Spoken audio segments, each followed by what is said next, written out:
금요기도회에 오신 여러분들을 환영합니다. 우리 사랑하는 성도님들, 아마 우리 교역자들의 근황이 많이 궁금하실 것 같아서 미리 말씀을 드리고 금요기도회를 시작하려고 합니다. 여러분들께 이미 말씀을 드린 것과 같이 우리 서인원 목사님, 윤종문 목사님, 최지훈 목사님은 확진 판정을 받았습니다. 건강 상태는 양호합니다. 열이 높다든지 기침이 심하다든지 하는 증상은 없고요. 조금씩 미열이 있다 가라앉은 상황입니다. 흔히들 하는 말로 감기 같다라고 하시던데 그런 정도의 증상만 있는 것 같습니다. 지금까지 기도해 주셔서 감사하고요. 앞으로도 기도를 부탁드립니다. 담임 목사로서 또 교역자들의 대표로서 송구한 마음이 많지만 이 어려운 때 기도의 빚을 집니다. 너그럽게 이해해 주셔서 감사합니다. 그리고 우리 장로님들께도 제가 깊은 감사를 드립니다. 저희를 걱정하셨을 뿐만 아니라 가족들 건강도 걱정해 주셔서 가족 전체를 PCR 검사, 그 비싼 검사를 다 받도록 저한테 제안을 해 주셨어요. 물론 저는 저대로 또 교회 재정을 지혜롭게 아껴가면서 하겠다고 말씀은 드렸지만 우리 장로님들의 그런 결정들이 저희에게 얼마나 큰 위로와 힘이 되는지 우리 교역자들과 직원들은 마음 합해서 주의 몸된 교회를 잘 받들도록 노력하겠습니다. 저희도 성도님들 아끼며 끝까지 위해 기도하고 성도님들께서도 저희 교역자들을 위해 부족하지만 저희들 사랑하는 마음으로 위해 기도해 주시면 감사하겠습니다. 이제 사도신경으로 신앙 고백하심으로 금요기도회를 시작하겠습니다. 전능하사 천지를 만드신 하나님 아버지를 내가 믿사오며 그 외아들 우리 주 예수 그리스도를 믿사오니 이는 성령으로 잉태하사 동정녀 마리아에게 나시고 본디오 빌라도에게 고난을 받으사 십자가에 못 박혀 죽으시고 장사한 지 사흘 만에 죽은 자 가운데서 다시 살아나시며 하늘에 오르사 전능하신 하나님 우편에 앉아 계시다가 저리로서 산자와 죽은 자를 심판하러 오시리라. 성령을 믿사오며 거룩한 공회와 성도가 서로 교통하는 것과 죄를 사하여 주시는 것과 몸이 다시 사는 것과 영원히 사는 것을 믿사옵나이다. 아멘. 찬송가 246장 찬송하겠습니다. 나 가나안 땅 귀한 성에 들어가려고 나 가나안 땅 귀한 성에 들어가려고 내 무거운 짐 벗어버렸네. 죄 중에 다시 방황할 일 전혀 없으니 저 생명 시냇가에 살겠네. 길이 살겠네. 나 길이 살겠네. 저 생명 시냇가에 살겠네. 길이 살겠네. 나 길이 살겠네. 저 생명 시냇가에 살겠네. 그 불과 구름 기둥으로 인도하시니 나가는 길이 형통하겠네. 그 요단강을 내가 지금 건넌 후에는 저 생명 시냇가에 살겠네. 길이 살겠네. 나 길이 살겠네. 저 생명 시냇가에 살겠네. 길이 살겠네. 나 길이 살겠네. 저 생명 시냇가에 살겠네. 내 주린 영혼만 나로서 먹여주시니 그 양식 내게 생명 되겠네. 이후로 생명 양식 주와 함께 먹으며 저 생명 시냇가에 살겠네. 길이 살겠네. 나 길이 살겠네. 저 생명 시냇가에 살겠네. 길이 살겠네. 나 길이 살겠네. 저 생명 시냇가에 살겠네. 할렐루야. 우리 주님께서 때가 되면 우리를 죄 중에 방황할 일 없고 육체의 연약함 가운데 방황할 일 없는 그곳으로 인도하실 줄 믿습니다. 아멘. 이제 하나님 말씀 받겠습니다. 이 복된 시간에 주시는 하나님 말씀은 구약 성경 민수기 35장 9절부터 34절까지 말씀입니다. 민수기 35장 9절부터 34절 구약 256면에 있습니다. 말씀의 제목은 출애굽과 가나안 입성의 목적 5번째 시간 도피성과 판결 규례입니다. 본문이 많이 길기 때문에 조금 줄여서 읽도록 하겠습니다. 먼저 35장 9절부터 15절까지, 그 후에 22절부터 25절까지 제가 봉독하겠습니다. 민수기 35장 9절. 여호와께서 또 모세에게 말씀하여 이르시되 이스라엘 자손에게 말하여 그들에게 이르라. 너희가 요단강을 건너 가나안 땅에 들어가거든 너희를 위하여 성읍을 도피성으로 정하여 부지 중에 살인한 자가 그리로 피하게 하라. 이는 너희가 복수할 자에게서 도피하는 성을 삼아 살인자가 회중 앞에 서서 판결을 받기까지 죽지 않게 하기 위함이니라.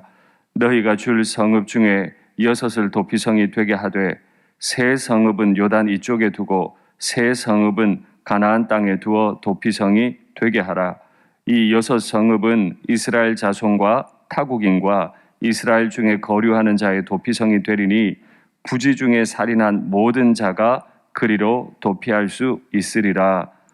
22절부터 25절 제가 봉독하겠습니다. 악의가 없이 우연히 사람을 밀치거나 기회를 엿봄이 없이 무엇을 던지거나 보지 못하고 사람을 죽일 만한 돌을 던져서 죽였을 때에 이는 악의도 없고 해하려 한 것도 아닌즉 회중이 친자와 피를 보복하는 자 간에 이 규례대로 판결하여 피를 보복하는 자의 손에서 살인자를 건져내어 그가 피하였던 도피성으로 돌려보낼 것이요 그는 거룩한 기름 부음을 받은 대제사장이 죽기까지 거기 거주할 것이니라. 아멘. 사랑합니다. 오늘 기도의 자리에 서시면서 참 많은 생각들이 있으셨을 겁니다. 또 교회를 걱정하는 마음, 교역자들을 불쌍히 여기시고 또 기도하시는 마음으로 이 자리에 오신 줄 압니다. 저는 지난주에 앞선 말씀을 가지고 우리 가정이, 우리 교회와 일터가 천국같이 되려면 말씀을 살펴보니까 말씀 사역자들, 주의 종들을 따뜻하게 대해야 하고 그에게서 흘러나오는 말씀들을 잘 순종함으로 그의 일들을 협력해야 한다라고 말씀을 드렸습니다. 그것이 바로 레위인들에게 준 48개 성읍에 담긴 의미다. 하나님께서 우리에게 기업을 주시면 우리는 어느 곳에서든 하나님의 말씀을 가지고 지도받기 위해 48개 레위인 성읍을 만들고 모든 상황 가운데 말씀의 인도를 받아야 한다. 그것이 유지되기 위해서 우리는 48개 성읍을 일정한 거리를 두고 언제 어디서든 배울 수 있도록 구조적으로, 제도적으로 마련해 둔다 하는 말씀을 드렸습니다. 그리고 오늘 또 굉장히 독특한 제도를 하나님께서 한 가지 말씀해 주시는데 그게 바로 오늘 본문의 제목과 같이 도피성 그리고 판결 규례입니다. 아마 도피성에 대해서는 들어보셨을 텐데요. 도피성이라고 하는 건 오늘 말씀에서와 같이 부지 중에 살인한 자가 피해서 도망할 수 있는 곳이 도피성입니다. 살인이라고 하는 말은 굉장히 무섭습니다. 그럼에도 불구하고 하나님께서는 가나안 땅, 하나님이 주인이신 땅으로 만들어감에 있어 그 땅에서 반드시 살인이라고 하는 일이 벌어지게 될 거다 말씀하셨어요. 이건 어떤 사람들이 악한 의도를 가지고 살인을 하는 경우도 있고, 제가 지금 말씀드린 것처럼 부지 중에 본인이 알지 못하는 사이에 사람을 죽이게 되거나, 우연히 전혀 의도가 없었는데 어떤 상황 때문에 나로 말미암아 사람이 죽게 되었을 때 똑같이 대할 수 있겠느냐 하는 내용입니다. 하나님께서는 사실 출애굽을 시작하면서부터 이 일을 염두에 두셨어요. 하나님의 나라 혹은 가나안의 주인이 하나님이심을 만들어가는 이 모든 역사들은 우연히 만들어지는 게 아니고 하나님께서 철저히 아시는 가운데 진행이 되는 거죠. 그래서 출애굽기에서는 이미 이런 상황에 대한 규례를 하나 주셨는데, 말씀 확인하시죠. 사람을 쳐 죽인 자는 반드시 죽일 것이나 만일 사람이 고의적으로 한 것이 아니라 나 하나님이 사람을 그의 손에 넘긴 것이면 내가 그를 위하여 한 곳을 정하리니 그 사람이 그리로 도망할 것이며, 사람이 사람을 죽이게 되는 경우 두 가지가 있죠. 쳐 죽였다는 말은 의도를 가지고 죽였다는 뜻이고, 고의가 아니고 우연히 죽게 되었는데 오늘 본문에서는 하나님이 사람을 그의 손에 넘긴 것이다. 이건 섭리적인 죽음이다 라고 설명해요. 섭리적인 죽음 혹은 하나님의 섭리와 예정에 관해서는 제가 다른 자리에서 길게 설명드리기로 하고, 어떤 사람이 사람을 죽임에 있어 의도하지 않았는데 우연히 혹은 실수로 죽이게 되었을 경우 도피성, 그 한 곳을 하나님이 앞으로 정해 주실 텐데 정해 주신 그 한 곳으로 도망할 것이고, 사람이 그의 이웃을 고의로 만약에 죽였다면 너는 그를 내 제단, 가장 거룩한 제단을 붙잡고 있는 사람이라도 고의로 죽인 그 사람은 살려낼 수 없다. 끌어내서 반드시 죽여라 라고 결정하셨다는 거예요. 이런 하나님의 미리 아심을 통해서 여호수아는 이제 가나안 땅을 정복한 이후에 도피성을 다 만들고 이 제도를 실행해 나가야 합니다. 왜 이렇게 부지 중에 죽인 사람을 보호하게 될까요? 사람은 사람을 죽이고 나면 그 가족들의 마음에 분노를 불러일으키게 되어 있죠. 이 분노, 감정들, 이것이 또 다른 악을 만들게 되고 말 거예요. 그래서 하나님께서는 생각하셨어요. 정말 악한 의도를 가지고 남들을 죽인 사람은 반드시 피로 그 대가를 치르도록, 그래서 가장 거룩한 땅에 들어왔더라도 그를 끌어내서 죽일 수 있습니다.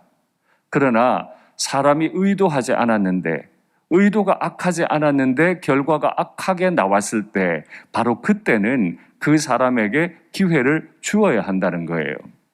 그래서 어떤 가족을 죽이게 됐을 때 남은 가족들이 크게 분노해서 우연히 사람을 죽이게 된 그 사람에게 복수하려 할 때 도피성으로 피해서 회중들 앞에 서서 정당하게 판결을 받을 수 있는 기회를 제공해야 된다는 거죠.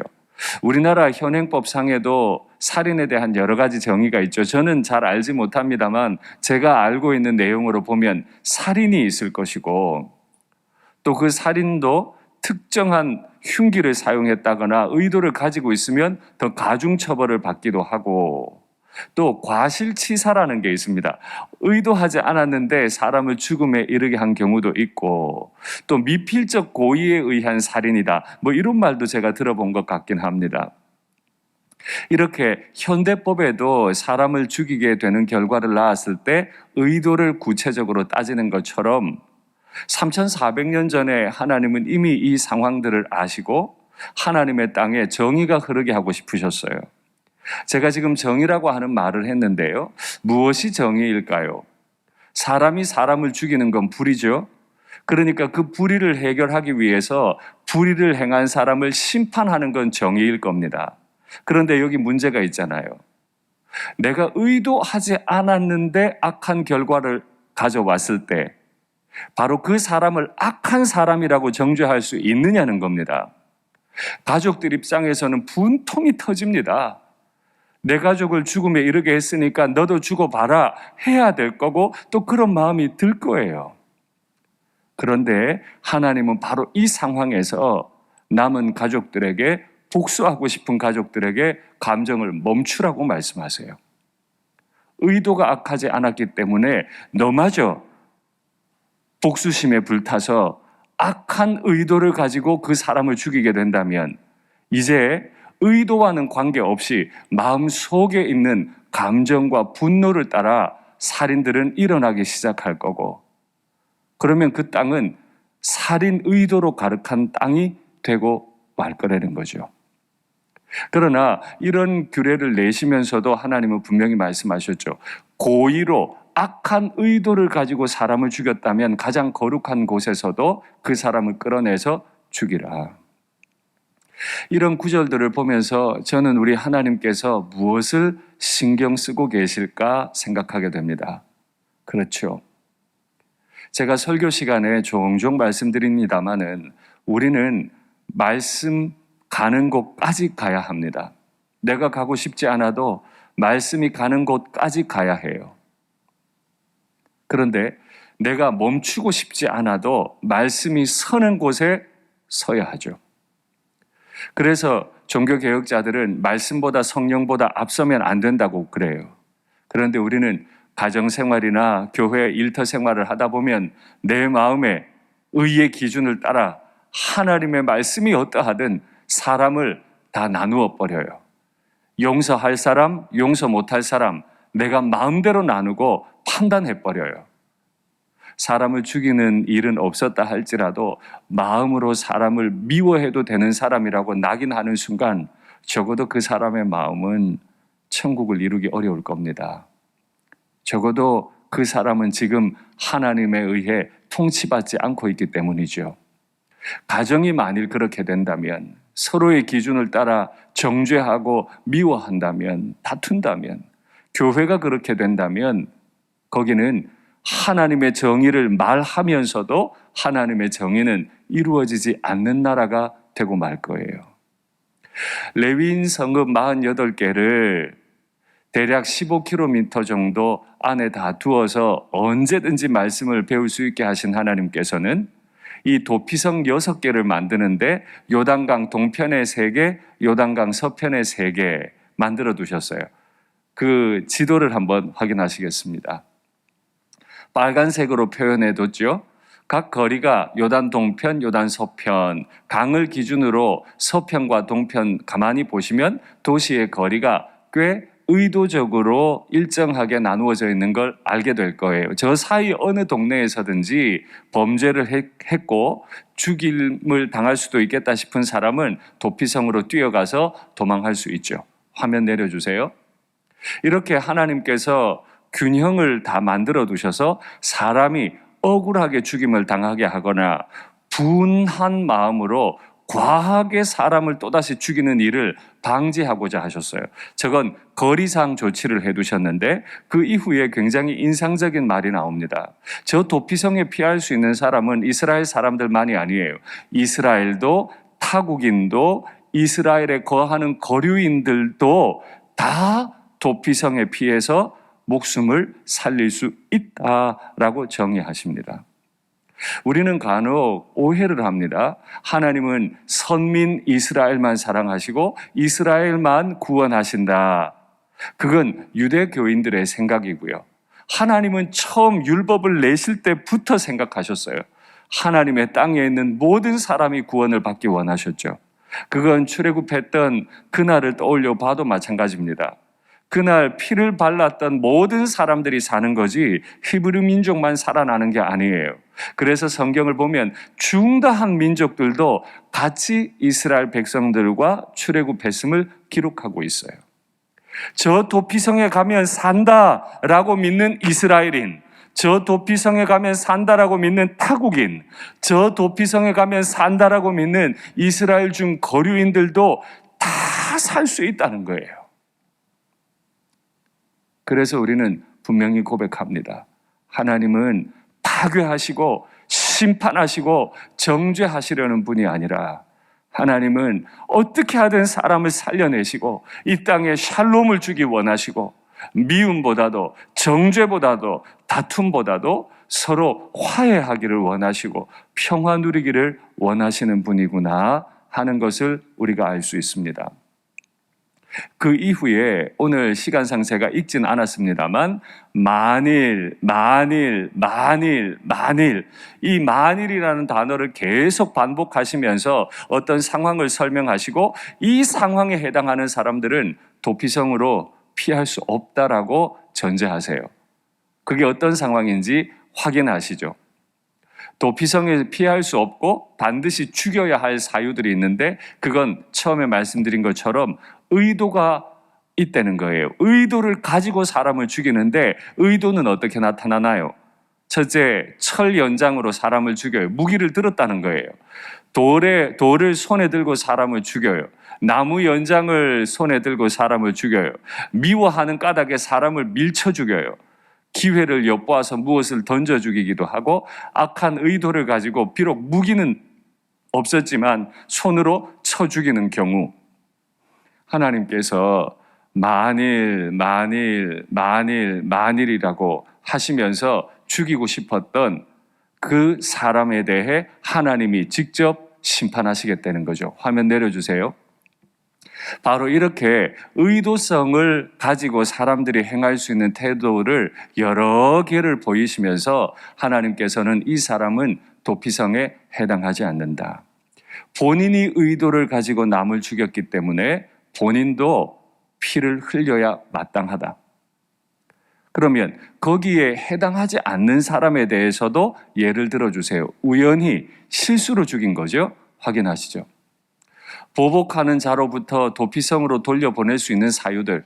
그러니까 주로 가족들이 보복을 했는데 이 보복하는 분노로부터 어떤 사람을 보호하기 위해서 도피성으로 보내는 거예요. 이유는 우연히 혹은 실수였을 때 보호해 주라는 거죠. 악의가 없이 우연히 사람을 밀쳐 죽게 된 경우, 악한 의도가 없었는데 우연히 그렇게 됐어요. 두 번째, 기회를 엿봄이 없이 무엇을 던져서 죽게 된 경우. 세 번째, 보지 못하고 사람을 죽일 만한 돌을 던져서 죽게 된 경우, 바로 그 말씀이신 거죠. 우리는 이런 과정들을 통해서 하나님께서 의도성과 우연성을 구별하시는 모습을 확인하게 됩니다. 내 속에 의도가 있느냐, 없느냐. 그러면 여기서 우리는 하나님이 무엇을 귀하게 여기시는지 알 수 있습니다. 하나님은 우리 마음을 귀하게 여기세요. 반대로 하나님은 우리가 겉으로 아무리 의로운 말을 하고 의로운 행동을 하는 것처럼 보여도 마음이 악한 의도를 가지고 있을 때는 의롭지 않다고 판단하시는 거죠. 오늘 본문은 살인이라고 하는 무서운 말이 나옵니다. 의도하지 않은 살인, 과실치사라 할지라도 살인이나 과실치사는 사람을 죽인 큰 죄에 해당합니다. 그러나 하나님이 진짜 크게 보시는 죄는 뭐죠?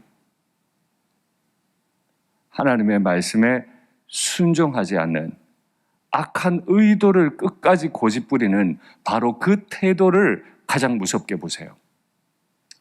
내가 의도를 가지고 사람을 죽였고 혹은 사람을 죽임에 이르게 했으나 의도를 가지지 않았을 때는 도피성으로 피해 보호받게 하시는 하나님을 통해서 우리는 말씀이 가는 데까지 가고 말씀이 서는데 반드시 서도록 요구받습니다.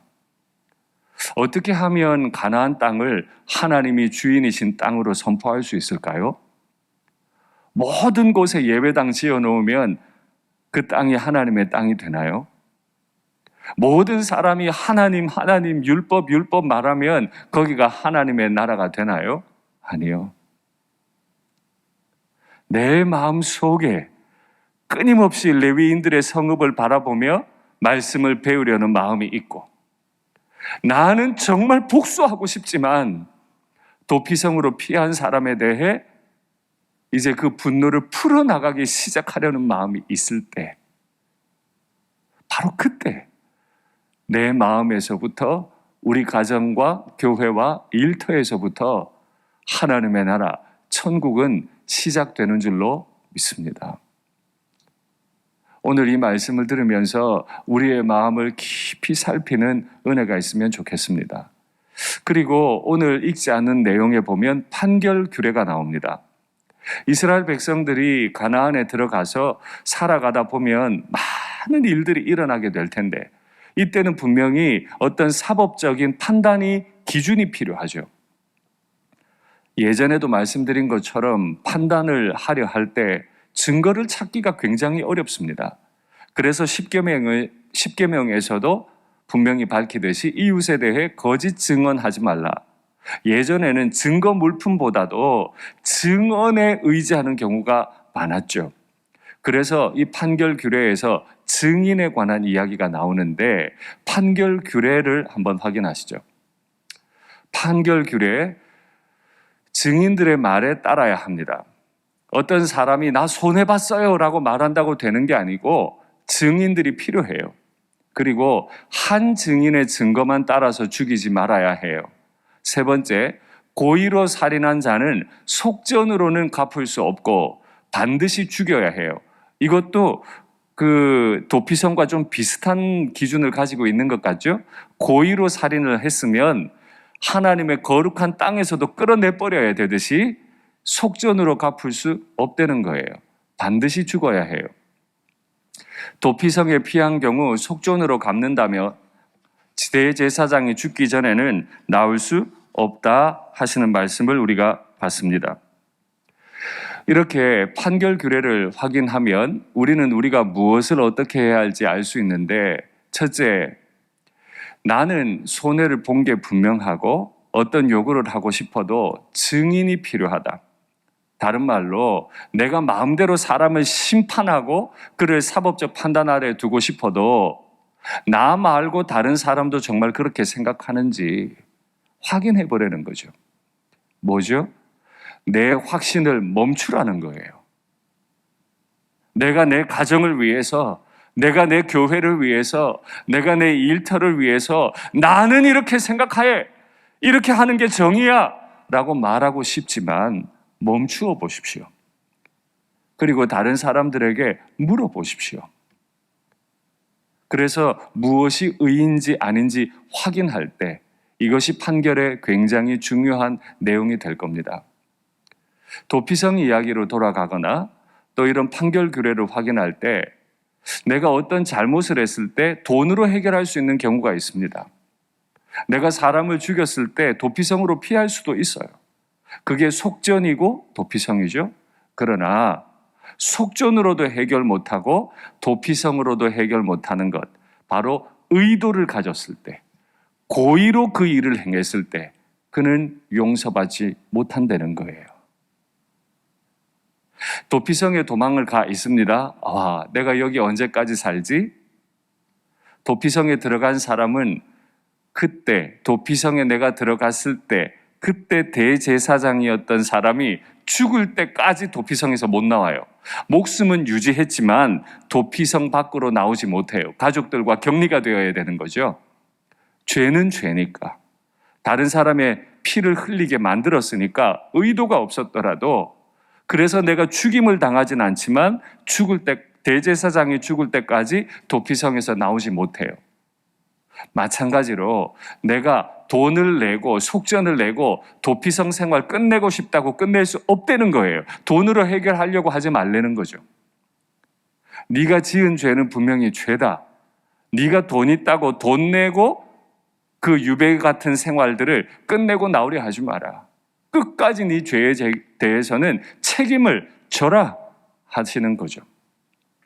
그러면 도피성과 판결 규례를 정리해 보면 다음과 같은 내용이 나오잖아요. 우리 마음속에 의도를 가지고 지은 죄는 반드시 심판을 받아야 한다.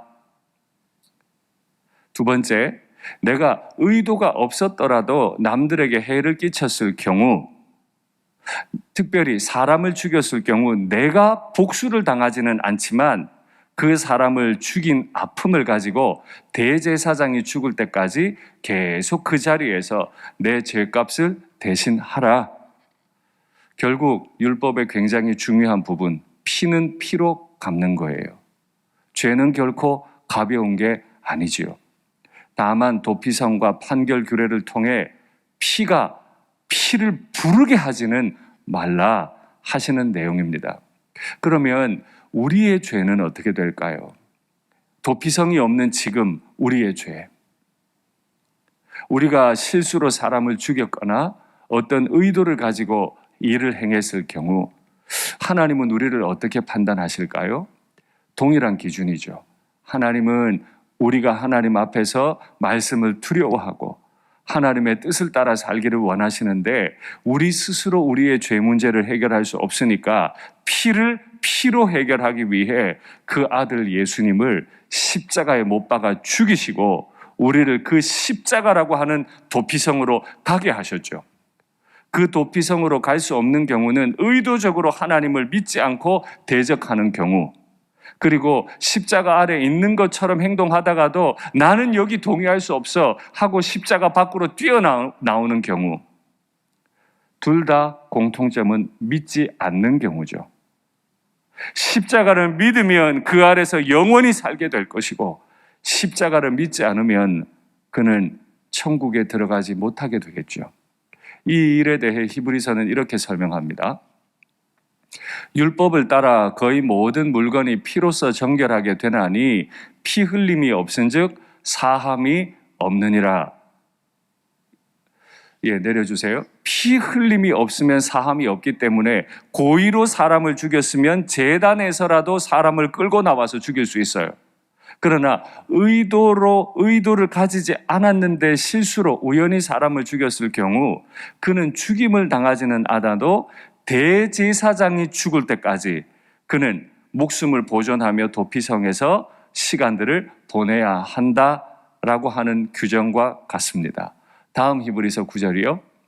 이와 같이 그리스도도 많은 사람의 죄를 담당하시려고 단번에 들이신 바 되셨고, 그리스도께서 많은 사람의 죄를 담당하시려고 단번에, 이스라엘만 아니고 타국인들도 이스라엘에 거주하는 거류인들도 다 구원하시기 위해 사람의 죄를 담당하시려고 단번에 십자가에서 죽임을 당하신 바 되었고, 구원에 이르게 하기 위해 죄와 상관이 없이 자기를 바라는 사람들, 자들에게는 두 번째 나타나시리라, 다시 오실 거라는 거죠.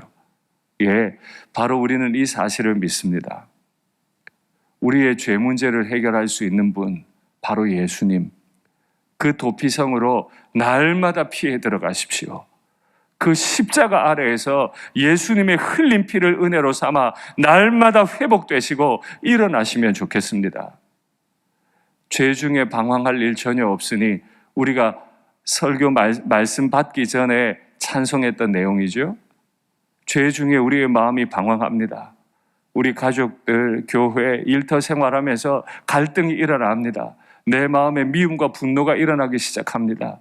그때 우리 뭐 할까요? 남들을 정죄하는 일에 날 그냥 던져주지 마시고 십자가 아래로 다시 가십시오. 내가 얼마나 큰 죄인이었는지 내게 도피성이 되어주셨던 예수님의 은혜를 기억하고 내 마음의 분노를 멈추시고 미움을 멈추시고 정죄하려는 마음을 멈추시고 이제 하나님의 통치를 받음으로 내 가정, 내 교회, 내 일터, 무엇보다 내 마음이 천국을 이루는 복이 있게 되기를 간절히 바랍니다. 말씀을 맺겠습니다. 레위인 성읍 48개, 도피성 6개, 판결 규례까지 주시면서 절대 우리가 내 마음대로 행하지 못하게 하시는, 하나님의 말씀보다 앞서지 않으며 하나님의 말씀이 가는 데까지 순종함으로 따라감을 통해 내가 있는 곳이, 내 마음이 하나님의 나라로 바뀌는 복이 있기를 간절히 바랍니다. 우리 받은 말씀 생각하면서 찬송할까요? 웬 말인가 날 위하여, 웬 말인가 날 위하여, 웬 말인가 날 위하여, 주도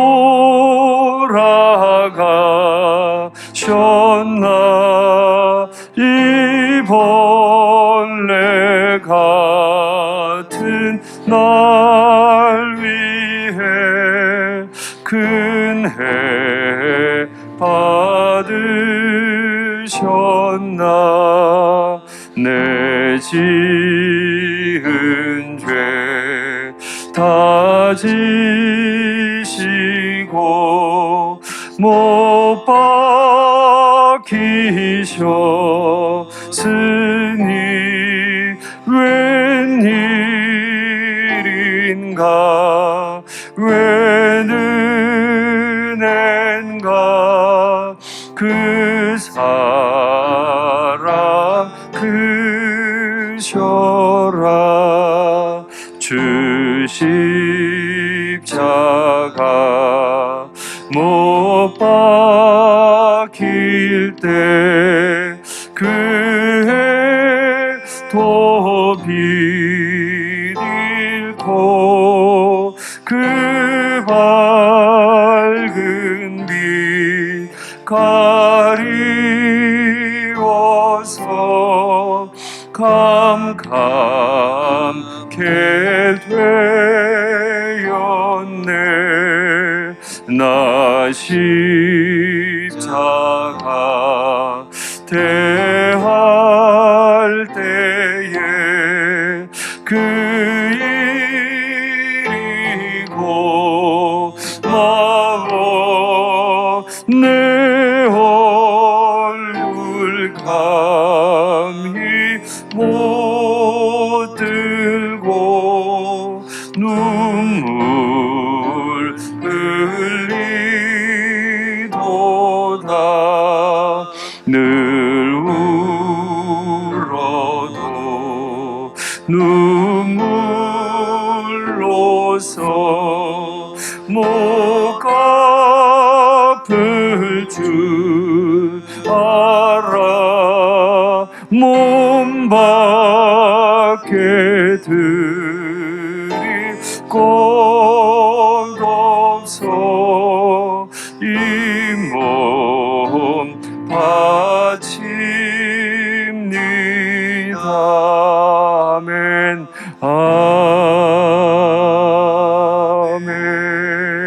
아멘. 우리가 찬송한 대로지요. 눈을 감고 우리가 찬송한 가사를 귀로 한번 들어보겠습니다. 의도가 있었든 없었든 우리는 우리 마음을 스스로 괴롭혔고 우리의 가족들, 또 교회 지체들, 우리 회사의 동료들 마음 아프게 많이도 했습니다. 의도가 무엇이었든 관계없어요. 지금 내 마음은 어떻습니까? 하나님이 미워하시는 마음이 내 속에 있지는 않습니까? 우리 주님께서 영원한 도피성이 되어주시기 위해 그를 믿는 자는 이스라엘인이든 타국인이든 거류인이든 관계없이 많은 사람을 구원하시기 위하는 마음이 우리 주님의 마음입니다. 이 벌레 같은 날 위해서 주님이 도피성 되어주셨죠. 그 십자가를 대해보면 내 얼굴을 감히 못 들어요. 십자가를 대하는 사람은 늘 온유하고 겸손하죠. 그러니 제가 조금 과장한다면 정말 하나님이 꿈꾸시는 나라는 다 고개 숙이고 지내는 사람들의 나라인지 몰라요. 다 겸손한 사람들의 나라일 수 있습니다. 그래서 늘 울어도 눈물로 다 못 갚으니까 이 몸을 들여 순종하겠습니다 하는 사람들의 나라인 줄 믿습니다. 고개 들기보다 고개를 숙이고 내 주장의 목소리를 높이기보다 늘 주님 앞에 고요히 눈물 흘리는 착한 나 자신이 되면 좋겠습니다. 이제 화면에 기도의 제목 받겠습니다. 내가 아니라 하나님과 말씀이 판단의 기준임을 알고 조심히 행동하게 하옵소서. 말씀이 가는 곳까지 가고 말씀이 서는 데서 서게 하소서. 나의 영원한 도피성 되시는 예수님을 알고 믿게 하시며 내 가정과 교회가 또한 도피성 역할을 충실히 하게 하옵소서. 과연 내 가정은 남들을 배제해내는 가정은 아닙니까? 우리 교회는 내 마음에 맞지 않는 사람을 배제하는 교회는 아닙니까? 주님이 날 위해 피 흘렸듯 다른 이들을 위해 피 흘리셨음을 믿음으로 다 품어 안는 것이 도피성이 아닌가요? 이제 화면의 기도의 제목을 따라 주님의 이름 간절히 부르고 같이 기도하겠습니다. 주여, 사랑의 하나님 아버지, 내가 교회 생활을 한다 하면서도 나는 늘 내가 기준이 되고 내가 주장이 되는 경우들이 많습니다. 내 확신을 말씀보다 더 앞세우는 경우가 많습니다. 말씀은 사랑하라 하셔도 나는 사람들을 정죄하는 일에 익숙합니다. 말씀은 겸손하라 하셔도 우쭐대고 오만한 마음들이 내게 많습니다. 나 아니면 안 될 것 같은 생각이 들기도 합니다. 하나님, 그래서 내 말이 점점 거칠어집니다. 내 표정이 험해집니다. 내 행동이 사람을 배제하기도 합니다. 아버지, 이런 제 자신이 얼마나 악한 죄인인지 다시 깨닫습니다. 내가 영원한 도피성인 십자가 아래로 갑니다. 주님의 흘리신 피를 내가 경험하게 하시고 참으로 온유한 자가 되게 하옵소서. 내 팔과 내 다리가 절단되는 은혜가 있도록 아버지 도와주시옵소서. 말씀이 가는 데까지는 어떻게라도 따라가게 하시고 말씀이 서는 자리에서는 과감하게 멈출 수 있는 마음을 내게 허락해 주시옵소서. 나 자신이 아니라 오직 하나님과 하나님의 말씀만이 나의 인생의 판단 기준임을 알게 하시고 조심조심 행동하는 은혜가 있도록 주님 날 도와주시옵소서. 말씀이 가는 곳까지만 가게 하옵소서. 말씀이 서는데 내가 서게 해 주시옵소서. 사랑의 하나님 아버지, 영원한 도피성 되시는 예수님을 어제보다 오늘 더 잘 알기 원합니다. 어릴 때 알았던 예수님에 대한 생각이 지금 나 자신에게 깊이 박히게 하시고 예수님을 인격적으로 더 잘 알게 하옵소서. 내가 큰 죄 가운데 있을 때도 날 구원하신 예수님을 알며 감격하며 눈물로 예배드리는 자가 되게 도와주시고, 하나님, 이 예수님에 대한 사랑의 뒷모습 때문에 나의 자녀들이, 우리 교우들이 예수님을 더 잘 알게 되기를 간절히 원합니다. 아버지, 간절히 원합니다. 내 가정이, 내 교회가 도피성 역할을 하기를 원합니다. 사람들을, 가족들을 배제하는 가정이 아니라 내 지체들, 나와 생각이 다른 지체들을 배제하는 교회가 아니라 그 모든 사람들을 품어 안으시고 많은 사람을 구원하기 원하셨던 예수님의 마음을 가진 가정, 예수님의 마음을 가진 그런 교회가 주님 되게 도와주시옵소서. 그래서 이 지역에 예수님의 나라, 하나님의 나라가 참으로 임할 수 있도록 주님 복을 허락해 해주시며, 우리의 마음이 주님 앞에 날마다 심판받으며 우리의 마음이 날마다 씻음받는 은혜가 있도록 주여 복을 더해 주시옵소서. 사랑의 하나님 아버지, 가정생활하며 신앙생활하며 또 때로는 일터에서 내 경륜이 깊어져 감에 따라 나는 겸손하기보다 오만한 마음들이 많이 생깁니다. 고요하고 착하기보다 우쭐대려는 마음들이 많습니다. 내 기준에 맞지 않는 가족들, 내 기준에 맞지 않는 지체들과 동료들을 배제해내며 정죄했던 일들이 내게 많습니다. 그러나 그렇게 해서는 천국 이룰 수 없다고 말씀하시는 하나님의 말씀을 또다시 받습니다. 아버지, 날마다 영원한 도피성 되시는 예수님 십자가 아래 서게 하시고 그 피가 날 씻으심을 날마다 경험하게 도와주셔서 내가 하나님 앞에 어찌할 바 알지 못하던 죄인이었던 것을 잊지 않으며 지금도 은혜 아니고 살아갈 수 없는 자임을 착하게 고요하게 고백하는 저희가 되게 하옵소서. 그래서 내 마음이, 우리 가정이, 우리 교회가 천국 되게 하시고 우리 가정과 교회가 도피성 역할 잘 감당할 수 있도록 은혜 베풀어 주시옵소서. 주 예수님의 이름으로 기도하옵나이다. 아멘. 이제 마지막으로 교회와 나라를 위해 기도의 제목을 받겠습니다. 코로나와 여러 문제들로 어려움을 겪고 있는 교우들과 가정들, 우리 또 특별히 교역자들의 가정을 위해 기도해 주십시오. 안식 주시고 주의 때에 힘있게 회복시켜 주시옵소서. 사명의 자리에 다시 설 수 있도록 주님 은혜 베풀어 주시옵소서. 코로나가 걷잡을 수 없는 상황입니다. 대선 전국은 또 혼란스럽습니다. 도무지 지금 마음 둘 곳이 없습니다. 주여 대한민국을 정결케 하옵소서. 서로를 위하는 착한 나라가 되게 하옵소서. 선교지를 기억합니다. 고통당하는 땅들을 돌아봅니다. 주여 속히 자유를 허락해 주시옵소서. 이와 같은 기도 제목과 우리 개인의 기도 제목, 가정의 기도 제목 가지고 주님 부르고 주님 앞에 나아가겠습니다. 주여, 사랑의 하나님 아버지, 코로나와 여러 문제들이 많이 있습니다. 코로나 확진자 수가 정말 감당할 수 없을 만큼 늘어가니까 하나님, 우리 교회 안에도 일들이 많습니다. 사역자들의 가정에도 번져나가고 있습니다.